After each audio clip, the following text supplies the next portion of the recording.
Hello from the Maldives. We are talking surfboards. The first board that we're going to talk about is a learn to surf board.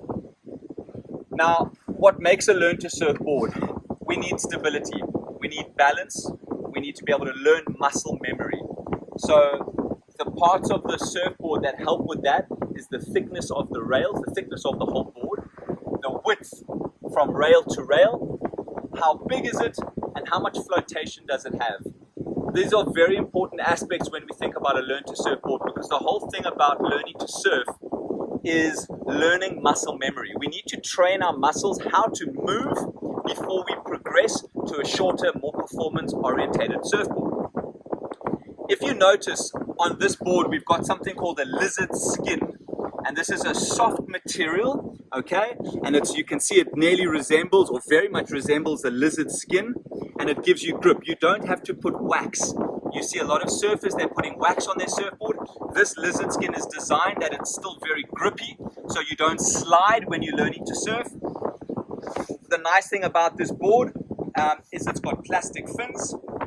All right, these are a little bit harder fins than the average plastic fin. It's designed, and the idea is that they don't cut you or they don't hurt you when you are learning to surf. As you can see here, we've got some protection around the tail of the board. We've got an extra rubber reinforced tail. This offers a little bit more protection to you and to the surfboard. Why? Learner surfers don't necessarily carry their equipment very well. They haven't learned. Some people are dragging their surfboard. So when they drag their surfboard, they do it like this, unfortunately. And this offers a little bit more protection for the surfboard. So this is a learner surfboard. We've got a nice long leash. Remember, you don't want to have a short leash with a long board. You always want to have the leash at least the length of your surfboard. Again, that's a personal preference, but a good average is to have a length leash the same length as your surfboard. So just to recap, with a learner surfboard, we need the height, we need the width, we need the thickness of the board, and a nice buoyancy to keep us afloat so we can train that muscle memory. Moving to a hard board, so generally the progression is going from a soft board to a harder board, not necessarily going from a learner surfboard to a high performance board, which we will get to, but we would then move to a hard board. So what I'm going to show you now is what we call a Minimalibu. This is an 8-foot length surfboard. The difference between this and the soft board that I just showed you is that this is a hard board, fiberglass. So it's a little bit less forgiving when you get a knock from it. But the very nice thing about this board is because it's rigid, it's hard, you move a lot easier and smoother and efficiently over the water. With a soft board, it's not designed for speed. It's designed for stability, control, and balance. But a hard board, it doesn't bend as much, and obviously that then allows you to move a lot smoother over the water. This board has got a 3-fin setup. You can see 3 fins. Also, I've got some plastic fins in here, not glass or carbon fiber fins, but these are also very nice fins, allow me to maneuver a little bit. You get different setups, especially with longer boards. You have a single fin, or you can surf it as a double, or like I said, this is a thruster. So the difference between this board and the learn to surf board, the rails are a little bit thinner, and the board is still quite wide. Because of the thinner rails, it offers a little bit more maneuverability, and it's a lot more controllable in the water. Moving on to a high performance surfboard. Now this is what we see all over social media, with these guys doing flips and tricks and aerials and huge spraying cutbacks. This is a high performance surfboard. You can see this is a lot different, a lot more different than the boards I've just shown you. This has got a very thin rail. You can see the tail is pulled in. You can see the board is a lot more narrow. And if you look at the shape of the surfboard, it looks pretty much like a bullet. All right? And the idea is that this board moves very, very well through the water.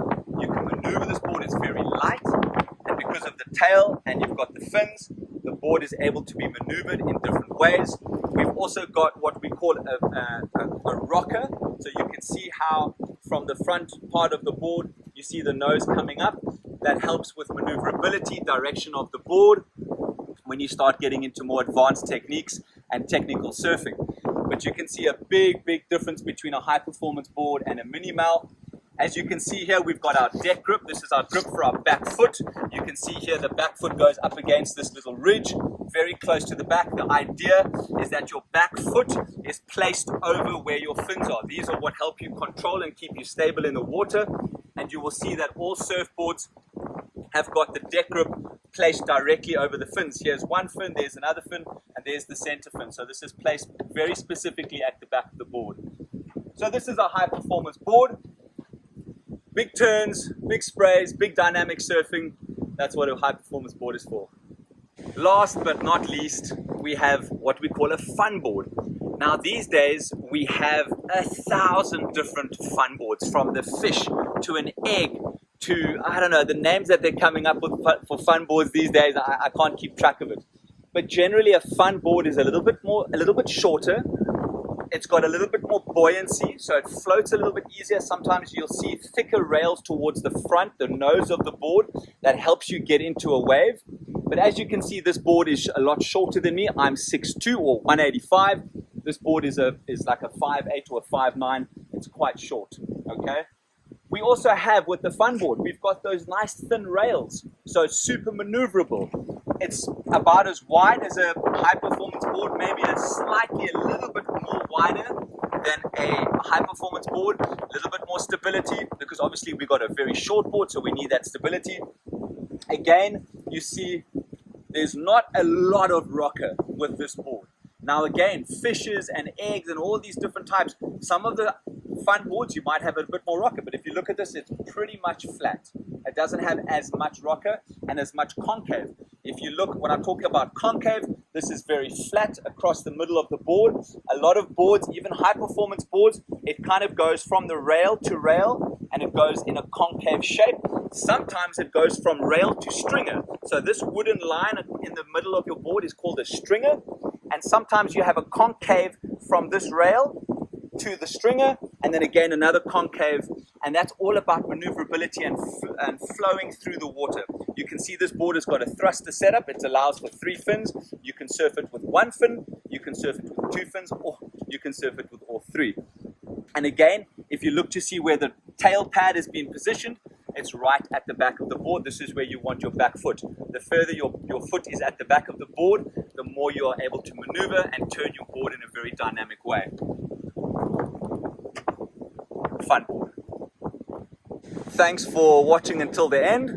My name is Andrew Goodman from Andrew Goodman Surf Coaching, and I will hopefully see you guys